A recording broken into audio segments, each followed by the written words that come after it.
Hello and welcome to episode 3 of the B is for Brutal podcast. Yeah, episode 3. Episode 3. And no, we still don't have an intro, but we're working on it, don't worry. And I'll start singing for it next week. And if you do have any suggestions or something you'd like to hear in the intro, please drop a DM. B is for Brutal. Yeah.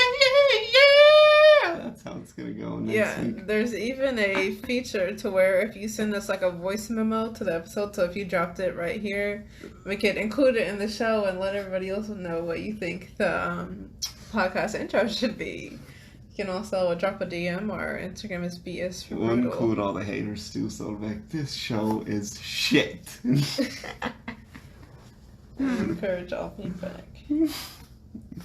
Alright, so let's first talk about the news. So we're going to have a B School episode. It's a little bonus episode coming up. It's just a crash course on MMA, mostly UFC, on weight classes and divisions.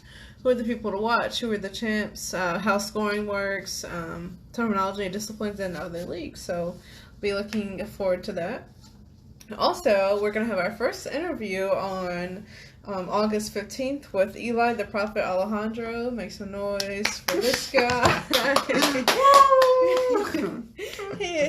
We're actually attending his fight as well on August 21st if you guys are in the Florida area in Spring Hill. That's where he's at, but his fight will be in Suffer Hills, so we're pretty pumped for that. We actually bought a new camera, so we might have some video episodes coming up. I'm pretty excited about that. I know nothing about cameras, but I'm very excited for those video episodes, and we're going to try to put some clips on the fight. Yeah, I did make a YouTube channel, so it is also BS for Brutal, so check it out on YouTube. I looked it up. I couldn't find it, so I think we have to upload some stuff. Yeah, there's nothing on there, but we will be uploading some stuff, so if you have a YouTube, check it out. Is this going on YouTube? Yeah, I'm going to start putting all the audio episodes on there as well. We might have some cool clips or something. Yeah, the camera should be here, I think, on Wednesday. Oh, so is there going to be video next week? I don't know. There might be video. If you think there should be video, DM us. So yeah, maybe I'll do a poll on Instagram. Alright, did you guys see that card last night? We watched it. What did you think about that card? I mean, it was good. I wish there would have been at least one more knockout. There was quite a bit of cancellations. Every week there was at least 5 the past 2 weeks.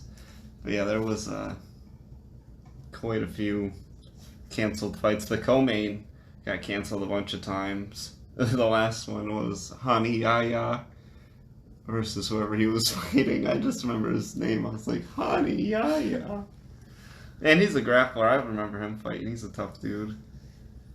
So yeah. That got canceled. A bunch of them got canceled. So be looking out for a new hashtag, Big Toe Row. He fought one of the Kosey brothers, and this guy's toe was at least like an inch and a half long. Row. That's not his nickname. What's it? It's the Fresh Prince. I think that's his nickname. But I like to use Big Toe Row because that was just a big toe. That was I guess both the Kosey brothers are the opposite of the Diaz brothers, as in they have absolutely no gas tank whatsoever. His brother gassed in the first round when he fought, and he gassed Orion Kosey or whatever. So I think is his name. He gassed in the first round, got knocked out by Big Toe Row. Big Toe Row. I give that fight a 5 out of 5. Not just because of the big toe, but his toe was like exceptionally long. I noticed that as well. I was like, why is this man's toe so long? Oh my goodness. Yeah, I think I have a coworker named Charlie who used to fight professionally. Yeah. And I think he beat a guy that lost to Big Toe Row. Big Toe Row lost to a guy in kickboxing. Okay. And that guy lost to your coworker Charlie in MMA. Shout out to Charlie. Coworker Charlie. Yeah. Most corporate Charlie? I don't know. Yeah, corporate Charlie, yeah, he said that's kind of somebody else calls somebody corporate something. Yeah. Coworker Charlie. Yeah, I hope he maybe fights again. That'd be pretty cool. Definitely my most interesting coworker for sure. So yeah, another fight I thought was pretty good was Brian Barberena versus Barberena. I think okay. that's how you say it, Barberena. Something like that. Barberena. Maybe, and you know, one person told me if your last name is like similar to like some occupation, maybe your ancestors were like that. So maybe he comes from a family of barbers. I was thinking that. Yeah, he's a barber. Or maybe he's a part-time barber. What are they, Italian barbers? Barberena. Yeah. I don't know what country he's from, or if he's American, but I can't remember. Yeah, but he was the favorite against Jason Witt. The vanilla gorilla. I thought he was going to beat him because Jason Witt got knocked out with like a jab in his last fight. So I thought he was going down, but he took a lot of punishment and... Yeah, and it was very clear that Jason Witt wanted to keep things on the ground. He was not that great on his feet, and you know, I understand. Pieced up on the feet. You could really tell because there was freaking 2 takedowns in the first round. I'm like, come on, man! Like, I want to see it on the feet. I like to see the kicks and the punching for sure. Yeah, the strikes were like 104 to. I mean, you can pull it up real quick what they were here. That got fight of the night though. Yeah. It did for sure. Yeah, it wasn't my fight of the night, but I can understand. 114 to 56. Yeah, so in favor of Brian Barberena. So what is that? Twice as much as what? They had 8 takedowns. Yeah, freaking! I counted. I think Jason 7 or 8. Won the decision. Yeah, it was very crucial for Brian, especially in that third round or in that second round. No, the third round he definitely won. The first 2 rounds he lost. Yeah, I definitely gave the first 2 rounds to Jason Witt there. It was just all the takedowns. I think in my notes he had 2 takedowns in that first round, and then Brian tried to do a guillotine, and you know we always say here that they never worry, like just don't try. Because it's like every time someone pulls a guillotine, the judges are like, or not the judges, but the commentators are like, oh, he doesn't have it, a shoulder too high, or whatever. It's like, very rare that they win with a guillotine. Yeah, so I don't know why people keep trying that, but I'm not a fighter. But sometimes that's all you can get, I guess. But or they use it to change positions sometimes, I guess. Yeah, you end up pulling guard, and then you end up underneath if you don't win with the guillotine right there. So... I wouldn't use it. I don't like... Whenever somebody pulls guillotine, I'm like, oh, no. It's rare that they win with them. It's probably like 1% of the time they win guillotine. I will say, at the beginning of the third round, I did enjoy that striking that they had there was pretty good. He almost knocked him out. Brian Barberena almost knocked out Jason the Vanilla Gorilla. Yeah, that's what I wanted to see, a knockout there. That was pretty good. Yeah, it wasn't my favorite fight of the night. But it was good. Yeah, I gave it a 3 out of 5. I gave it 4 out of 5. I don't know. It was definitely better than a 3 out of 5. That other fight, Raphael Garcia versus this was Chris my favorite fight. I think this was my favorite fight as well. Chris Gertzmacher. Back and forth the whole time. I love the heavy hits in the first round, and Chris even got stunned, and I really liked to see that, especially early on, like just laying it out there already. Yeah, they were going crazy. He was hitting him in the body a ton, lots of body shots, weighing on the gas tank. Yeah, I like a guy who has a chin who's just like walking it down, and he's like, I know I'm getting hit, but he just keeps taking it. Yeah. It was so bloody. Yeah, he was, oh my goodness. A lot of clinch work. There was big uppercuts in the clinch. I love a good uppercut. Yeah. It was great. Yeah, that was my personal fight of the night. And I appreciate really when the refs are just, when they're on the ground and the refs even tell them, like, come on, we got to do something here. Because I hate when it just goes to the ground and they're just hugging and just, the guy who's... hugging. Yeah. Speaking of hugging, I also noticed that the girls they like hug more towards like the end of the fight. Yeah. They always, and the guys, they'll either like get mad or they'll just like shake their hand or whatever. You mean, that's what you mean. I thought you meant they had, in the fights, they did that's hugging. Also true as well. But I like when they hug like after the decision. I'm just like, yeah, that was a professional. Give a hug, I like when they talk shit. Well, it depends on the scenario. I feel like it's too late to kind of talk shit if people lost and they already... No, you gotta do it the Diaz brothers way. When even if you lost, you just say that you won. Like, I didn't lose that fight. The judges messed that one up. I won that fight no matter what, even if you decisively lost. You gotta say that you won. Yeah, I guess. Kind of like sort of loser at that point. Like, Nick Diaz continued a fight that he lost one time in the hospital. He went and kept fighting the guy that he had a fight with in the hospital. what do you mean? There was a fight lore about it. Basically, I can't remember who he fought, but he had a UFC fight with a guy, and he lost, and they both went to the hospital. Oh, And Nick okay. Diaz went and continued fighting him. Him and Nate Diaz went and jumped him. Oh Continued my fighting God. him in the hospital. Just can't let it go. Yes, that's a dose of CTE right there. Yeah, it could be. They're just crazy. He's got a fight coming up, Nick Diaz. He's fighting Robbie Lawler. Yeah, I saw that. I've been seeing a lot of memes about that fight where it's like me when I watched the first round, he's like a The first baby, one, and then yeah. the second fight, they're like an adult. Yeah, it was like 17 years ago Yeah. when they fought the first time. It'd be crazy. I think, I don't know who's going to win that one. I think Nick Diaz is going to win.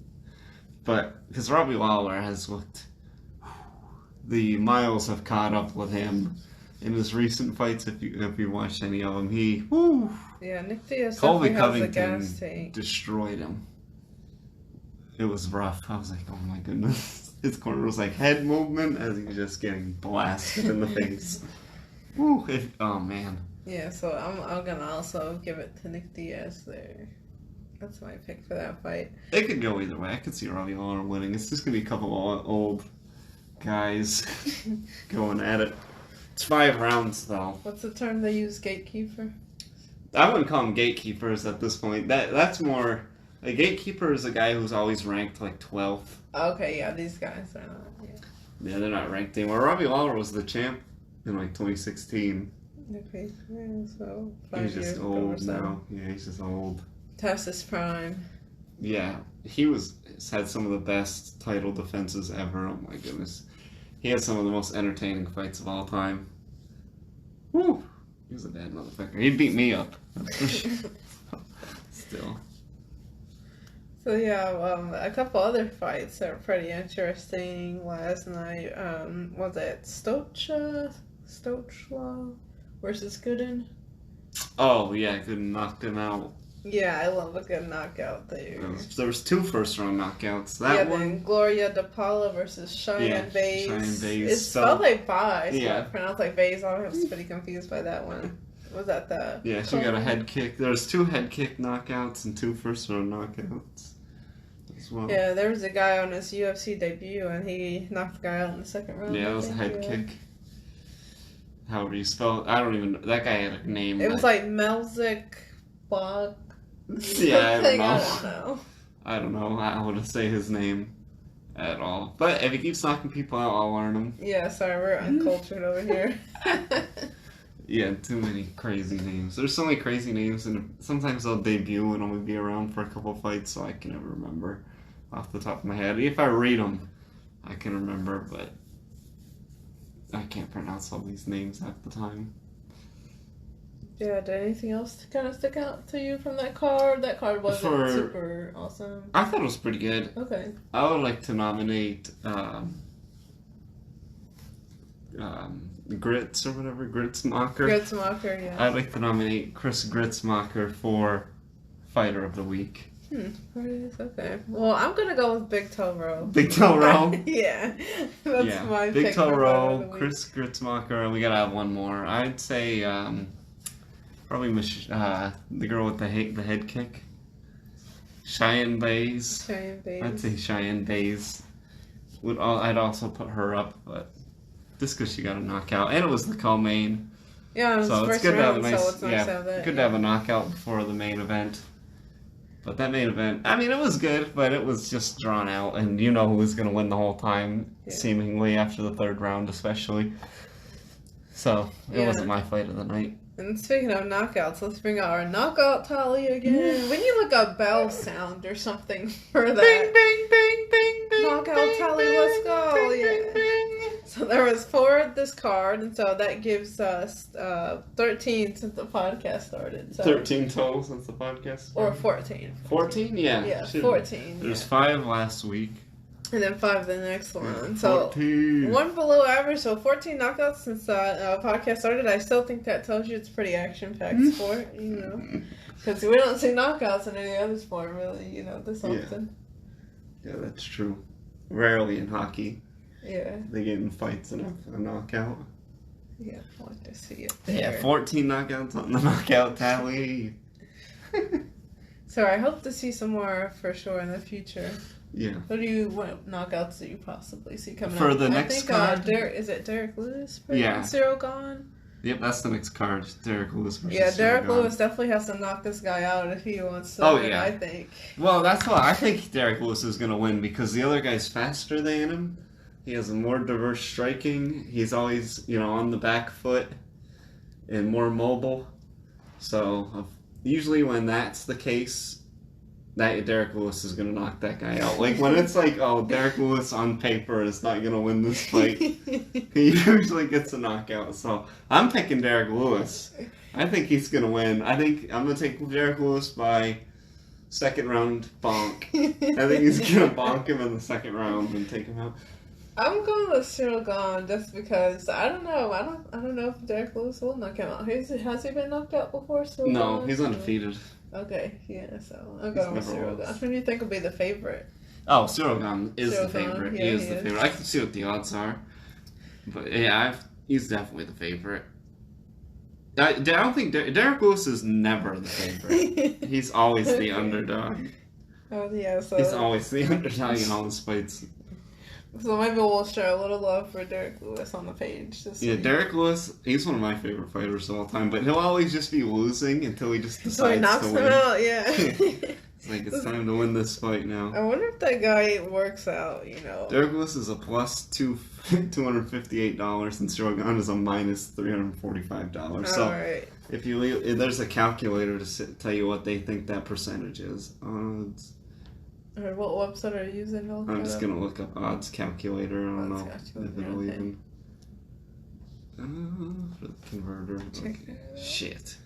I don't know there was a tweet on this past But that's card. like they're basically saying it's like an 80% chance that Cyril Gane's going to win. Yeah, that's what those odds are saying with that. So, I think Derrick Lewis is going to win. I'm pulling for Derrick Lewis. Either way, I'll go for the American 90% of the times, depending. Well, definitely send us a DM. Let us know who do you think is gonna win, Cyril Gane or Derrick Lewis. These are I'm gonna do my whole picks here. I think Cyril Gane's gonna win.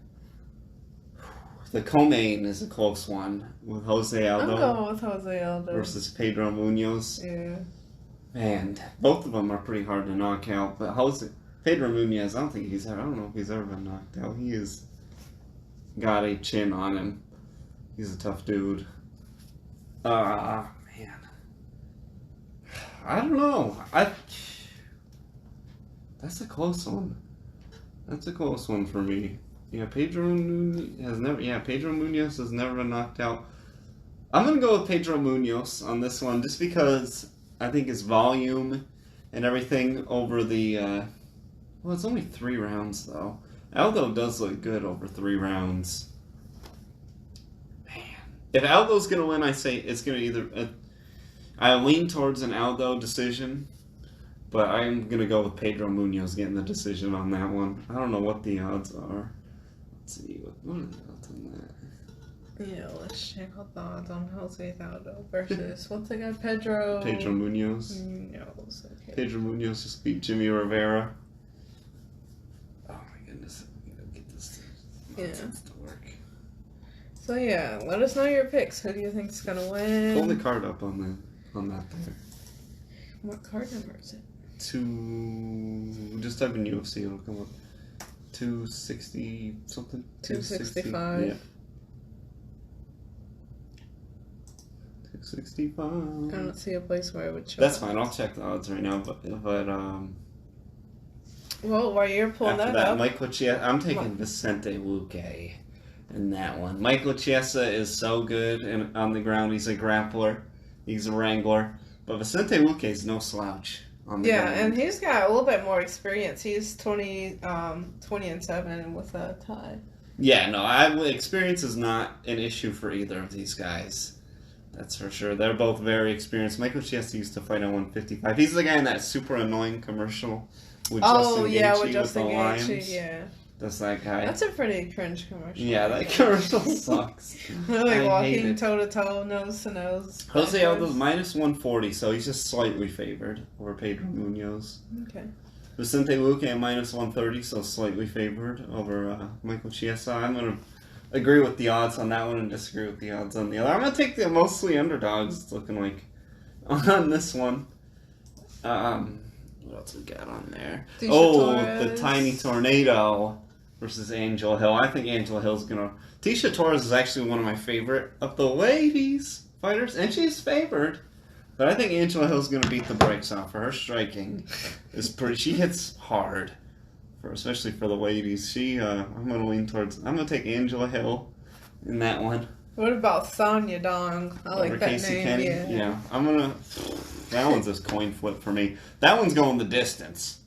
I'll tell you that right now. That's going the distance. If there's whatever the over is, unless the odds are crazy for people out there, that could be a good bet. Bet the over. That one's just definitely going the distance. For who gets it in the distance, I think it's going to be 2 rounds. I think Casey Kenny's going to win 2 rounds to 1. Yeah.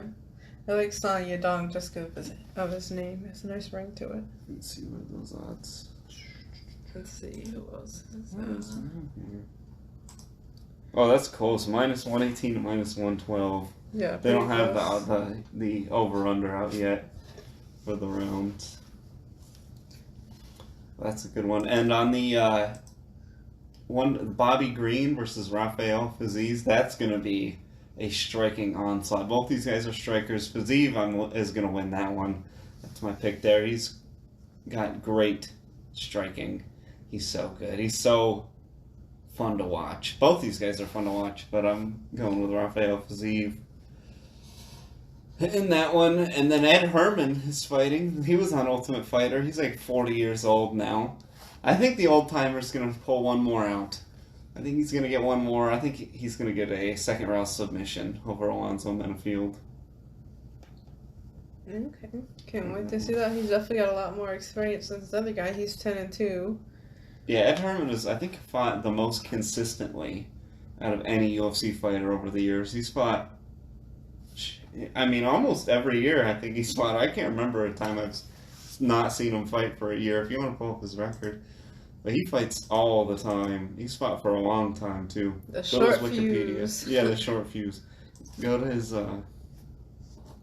Ultimate Fighter 3. Yeah, it was on Tito Ortiz versus Ken Shamrock. That was so funny. If you go down to Mixed Martial Arts Record, Section 5, yeah, then you can see the years. So 18, keep scrolling down, yep, 2018, 2016, 15, 14, 13, 12, 11.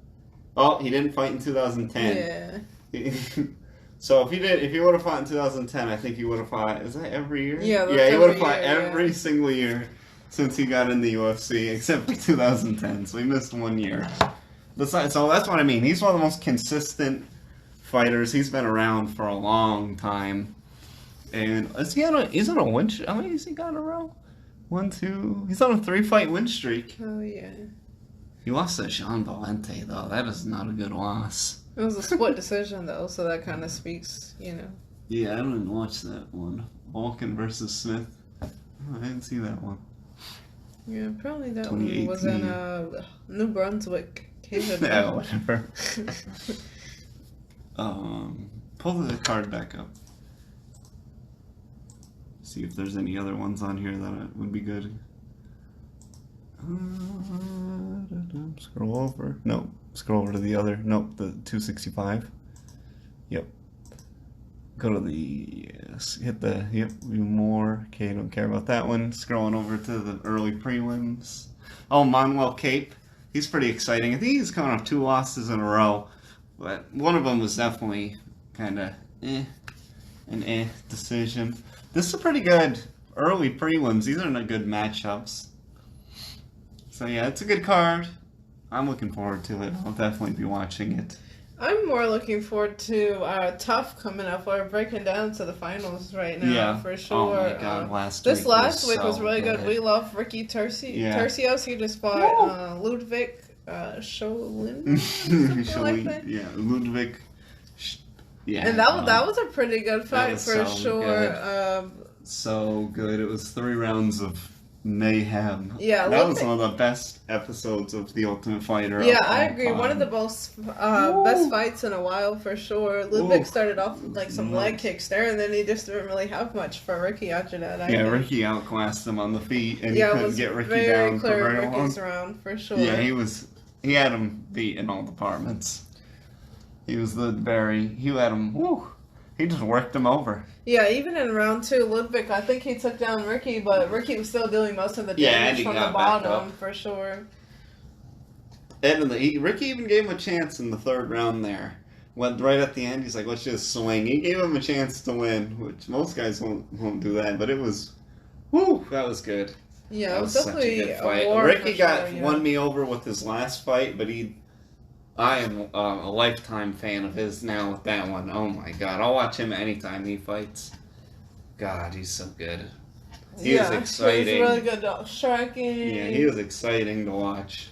Really good with the kicks. What's his concentration? CBJJ, I think. He's just a mixed martial artist. I don't think he generally has a specialty. It seems like he leans towards kicks the most, but in the 3rd round, he just abandoned kicks and began head hunting after that. So yeah, I remember when we were watching it, we were like, he should keep going with the kicks, but then he was showing us how hard he could really hit for sure. But I think if he had a little more pop in his punches, he could have knocked him out. Yeah, I think also credit to Liudvik, he definitely had a chin on him though, because I feel like some guys probably wouldn't have even been able to go that long with Ricky. Yeah, maybe. He's tough. But yeah, I wish they took track of the strikes and everything and the sets for that fight at least. Yeah, I didn't see what they were. It had to have been he had to hit him 200 times. He hit him so many times. Whew, he really worked him over. Yeah, very one-sided decision, I thought. I feel like for that 2nd round, it could have been either of their rounds, so. No. I'd say Ricky won every round. Okay. It was closer in the 2nd round, but Liudvik did absolutely no damage in any of the rounds. Yeah, Ricky's a beast though, you know. He's a monster. He's a monster. A machine. Yeah, he's a machine. Who's that from, that Cuban guy? Yeah, a machine. That's Yoel Romero that talks like that. Yeah, I was listening to the gay Jesus. Yeah, he talks really funny, Yoel Romero. He's not in the UFC anymore. He's now signed to Bellator. Yeah, Bellator. I was listening to a podcast and they were kind of talking about him. I guess he's from Cuba or whatever, and he was talking about... His nickname's the Cuban Missile. Yeah, he was talking about when he was training and everything. There was if you didn't do your best and you weren't the best, you would only get 2 meals a day and something like he's that. He's definitely that man is juiced up. He's well fed. He is a juicy boy. He's so juicy. He doesn't. His neck, his head can't move. It looks like his head just does not move anymore. His neck is thick.